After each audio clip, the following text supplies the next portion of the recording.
Hello and welcome to my channel Biology Center. In this video, I will try to explain endoplasmic reticulum, structure of endoplasmic reticulum and function of endoplasmic reticulum.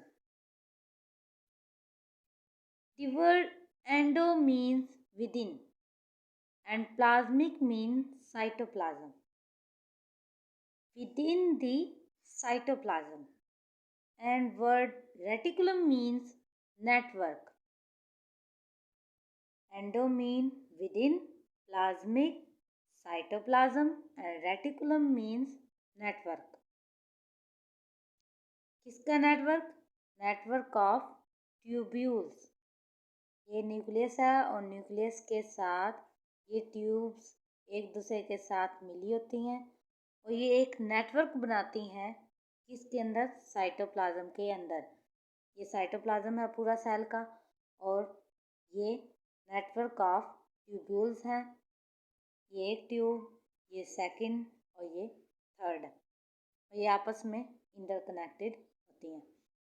अब ये जो membranes tubules हैं इनको कहते हैं cisternae. जो endoplasmic reticulum है वो कंसिस्ट होता है मेम्ब्रेनस ट्यूब्यूल्स पर और इन मेम्ब्रेनस ट्यूब्यूल्स को कहते हैं सिस्टर्नी. ये जो मैंने बनाई हैं ट्यूब्यूल्स, इन सब को क्या कहते हैं? Cisternae. Regions of endoplasmic reticulum. अब एंडोप्लाज्मिक रेटिकुलम के दो रीजन्स होते हैं या दो टाइप्स होती हैं, smooth endoplasmic reticulum and rough endoplasmic reticulum. Smooth endoplasmic reticulum जो है, जैसे कि इधर नज़र आ रहा है, ये जो येलो कलर में सारा है ये है स्मूथ एंडोप्लाज्मिक रेटिकुलम और ये जो पिंक कलर में नज़र आ रहा है वो है rough endoplasmic reticulum. Rough endoplasmic reticulum को इसलिए रफ कहते हैं क्योंकि इसके ऊपर जैसे कि ये डॉट्स नज़र आ रहे हैं, ये डॉट्स दरअसल राइबोसोम्स हैं और ये जो राइबोसोम्स हैं इन राइबोसोम्स की वजह से इनकी मेम्ब्रेन्स जो हैं वो रफ अपीयर होती हैं, इसलिए इसे कहते हैं रफ एंडोप्लाज्मिक रेटिकुलम.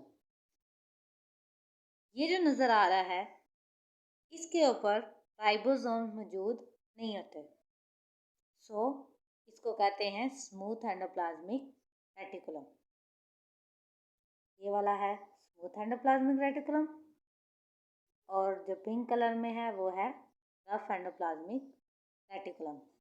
ये न्यूक्लियस है, न्यूक्लियस के साथ कनेक्टेड होते हैं. न्यूक्लियस से मटेरियल आ सकता है इधर इनकी मेम्ब्रेन्स के अंदर और फिर इनकी मेम्ब्रेन से बाहर वेसिकल की शक्ल में बाहर ट्रांसपोर्ट हो सकता है. ये जो रफ एंडोप्लाज्मिक रेटिकुलम है इसके ऊपर क्योंकि राइबोसोम्स मौजूद हैं तो इसका मेन फंक्शन जो होगा वो होगा synthesis of proteins. Smooth endoplasmic reticulum जो कि स्मूथ नज़र आता है, इसकी सरफेस पे राइबोसोम नज़र नहीं आ रहे, तो ये प्रोटीन सिंथेसिस नहीं करता. इसके फंक्शन को पढ़ते हैं.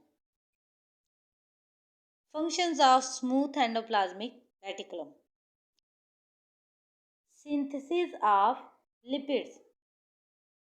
स्मूथ एंडोप्लाज्मिक रेटिकुलम का सबसे पहला फंक्शन क्या है? Synthesis of lipids. नेक्स्ट है carbohydrate metabolism, detoxification of drugs and stimulation of muscle contraction. एक एक करके इनको पढ़ते हैं. नंबर 1 पे जो पढ़ा था सिंथेसिस ऑफ लिपिड्स. अब लिपिड्स 3 तरह के ये सिंथेसाइज कर सकते हैं, fat, phospholipids and steroids. Steroids क्या होते हैं? Steroids are the sex hormones. Steroids are sex hormones और ये जो स्टीरॉइड्स हैं ये कौन सेक्रेट करता है?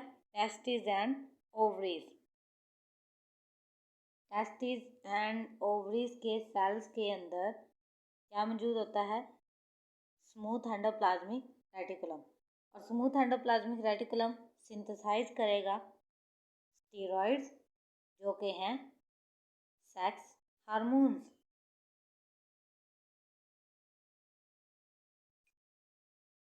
Carbohydrate metabolism. कार्बोहाइड्रेट्स के मेटाबॉलिज्म के लिए smooth endoplasmic reticulum important function perform करता है। जैसा कि लीवर के सेल्स के अंदर स्मूथ एंडोप्लाज्मिक रेटिकुलम मौजूद होता है और लीवर के सेल्स क्या स्टोर करते हैं? ग्लाइकोजन। ग्लूकोज को ग्लाइकोजन फॉर्म में स्टोर किया जाता है और जब ग्लाइकोजन को हाइड्रोलाइज किया जाता है, तोड़ा जाता है, तो वो रिलीज करता है ग्लूकोज। अब जब ब्लड के अंदर ग्लूकोज की कंसंट्रेशन कम हो गई है तो लिवर क्या करेगा? लिवर के सेल्स ग्लाइकोजन को हाइड्रोलाइज करेंगे, उसका मेटाबॉलिज्म करेंगे और रिलीज करेंगे ग्लूकोज। वो ग्लूकोज रिलीज हो जाएगा इधर ब्लड के अंदर। इस तरह blood level of glucose increase हो जाएगा। This is important for the regulation of sugar in blood. Sugar यानी ग्लूकोज। तो लिवर ने ग्लाइकोजन स्टोर किया और जब ज़रूरत पड़ी ग्लूकोज की, उसने ग्लाइकोजन को तोड़कर ग्लूकोज रिलीज किया। Detoxification of drugs. In liver, enzymes of smooth endoplasmic reticulum detoxify drugs. जो स्मूथ एंडोप्लाज्मिक रेटिकुलम है, स्मूथ एंडोप्लाज्मिक रेटिकुलम के अंदर क्या होते हैं? एंजाइम्स। इसके एंजाइम्स क्या करेंगे? हेल्प करेंगे डिटॉक्सिफिकेशन के लिए ड्रग्स की। और ये डिटॉक्सिफाइड ड्रग्स को किस तरह से करेंगे? By the addition of OH group. OH group क्या करता है? उसकी सॉल्युबिलिटी को इंक्रीज करता है, जिसकी मदद से डिटॉक्सिफिकेशन आसान हो जाती है। तो स्मूथ एंडोप्लाज्मिक रेटिकुलम जो कि लिवर सेल्स के अंदर मौजूद होता है, वो क्या करता है? डिटॉक्सिफाई करता है ड्रग्स को। Stimulation of muscle contraction. अब मसल किस तरह कॉन्ट्रैक्ट होते हैं, ये भी किस पर मुनहसिर है? स्मूथ एंडोप्लाज्मिक रेटिकुलम पर। Membrane pump calcium. Smooth endoplasmic reticulum की जो मेम्ब्रेन होती है वो पंप कर लेती है कैल्शियम को अपने अंदर। ये स्मूथ एंडोप्लाज्मिक रेटिकुलम की मेम्ब्रेन है और इसने कैल्शियम को अपने अंदर पंप कर लिया। जब ही मसल स्टिमुलेट होगा, नर्व इम्पल्स उस तक पहुंचेगी, तो क्या होगा? Calcium leak back to cytosol. Calcium को वापस इधर साइटोसोल में, जो कि साइटोप्लाज्म का पार्ट होता है, उसमें रिलीज कर दिया जाता है। It triggers muscle contraction. Number 1 पे क्या हुआ? कैल्शियम को एब्जॉर्ब किया गया मेम्ब्रेन्स के अंदर और फिर जब नर्व इम्पल्स पहुंची तो कैल्शियम को वापस साइटोसोल के अंदर सेक्रेट कर दिया गया, जिसकी वजह से मसल कॉन्ट्रैक्ट हुआ। ये 4 थे फंक्शन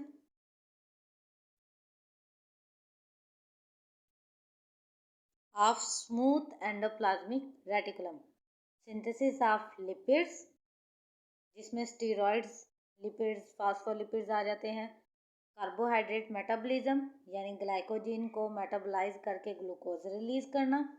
डिटॉक्सिफिकेशन ऑफ ड्रग्स, यानी कि OH ग्रुप रिलीज करता है और उनकी सॉल्युबिलिटी को इंक्रीज करता है। स्टिमुलेशन ऑफ मसल कॉन्ट्रैक्शन, जिसमें कैल्शियम को एब्जॉर्ब करता है और फिर वापस लीक करता है कैल्शियम को, जिसकी वजह से मसल कॉन्ट्रैक्ट होता है।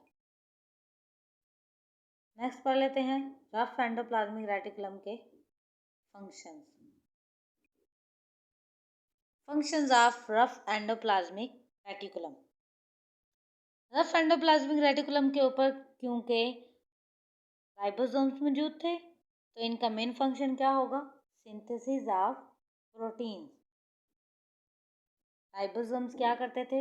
ये अगर राइबोसोम में बनाऊं, ये उसका लार्जर सब यूनिट है और उसका ये स्मॉलर सब यूनिट होता है और उसके दरमियान में मैसेंजर आरएनए आता है और वो प्रोटीन को सिंथेसाइज करता है, प्रोटीन सिंथेसिस हो जाती है। तो ये प्रोटीन जो सिंथेसाइज करते हैं, जो रफ एंडोप्लाज्मिक रेटिकुलम के ऊपर मौजूद होते हैं राइबोसोम्स, उनकी सिंथेसिस क्या होती है? ग्लाइकोप्रोटीन्स। प्रोटीन्स अलग नहीं मौजूद होती, वो कार्बोहाइड्रेट्स के साथ मिली होती हैं और means with carbohydrates are called glycoproteins. अब किन सेल्स के अंदर ज़्यादा ये प्रोटीन सिंथेसिस होगी? जो वाइट ब्लड सेल्स हैं ह्यूमंस के अंदर सेक्रेट करते हैं एंटीबॉडीज़। इन एंटीबॉडीज़ को इधर रफ एंडोप्लाज्मिक रेटिकुलम के ऊपर सिंथेसाइज किया गया और फिर इनको सेक्रेट किया गया इनटू द ब्लड। अब वाइट ब्लड सेल्स जो थे, इन्होंने एंटीबॉडीज सेक्रेट की हैं। Membrane production. मेम्ब्रेन की प्रोडक्शन किस तरह से होती है? जैसा कि हमें पता है कि मेम्ब्रेन, जो भी मेम्ब्रेन हो, उसमें दो चीज़ें इंपॉर्टेंट होती हैं, प्रोटीन्स और फास्फोलिपिड्स। प्रोटीन्स क्योंकि रफ एंडोप्लाज्मिक रेटिकुलम के ऊपर सिंथेसाइज हो रही होती हैं और फास्फोलिपिड्स किधर सिंथेसाइज हो रहे होते हैं? स्मूथ एंडोप्लाज्मिक रेटिकुलम के ऊपर। इन दोनों को मिला के क्या बनाई जाती है? मेम्ब्रेन। और इस तरह जो हमारा रफ एंडोप्लाज्मिक रेटिकुलम है, उसकी मेम्ब्रेन में इजाफा होता जाता है और ये बढ़ता जाता है। प्रोटीन किस तरह सिंथेसाइज करते हैं, इसको एक दफ़ा देख लेते हैं दोबारा। ये न्यूक्लियस है, ये न्यूक्लियस है, इसके बाहर मैं अब बना रही हूँ रफ एंडोप्लाज्मिक रेटिकुलम। ये रफ एंडोप्लाज्मिक रेटिकुलम है। रफ एंडोप्लाज्मिक रेटिकुलम की मेम्ब्रेन के ऊपर ये जो रेड कलर में नज़र आ रहा है, ये है राइबोसोम। राइबोसोम ने सिंथेसाइज की प्रोटीन। इस राइबोसोम ने सिंथेसाइज की प्रोटीन। इस प्रोटीन को पहले इसके सिस्टर्नल स्पेस में सेंड किया गया और फिर सिस्टर्नल स्पेस में ये मॉडिफाई हुआ, यानी ग्लाइकोप्रोटीन में चेंज हुआ और फिर इधर से एक वेजिकल निकला और ये जो वेजिकल था, इसको कहेंगे ट्रांसपोर्ट वेजिकल। अब ये वेजिकल मज़ीद प्रोसेसिंग के लिए गोल्जी ऑपरेटर्स के पास भी जा सकता है और बाहर भी सेक्रेट किया जा सकता है, सेल के बाहर। उम्मीद है आपको समझ आ गई होगी।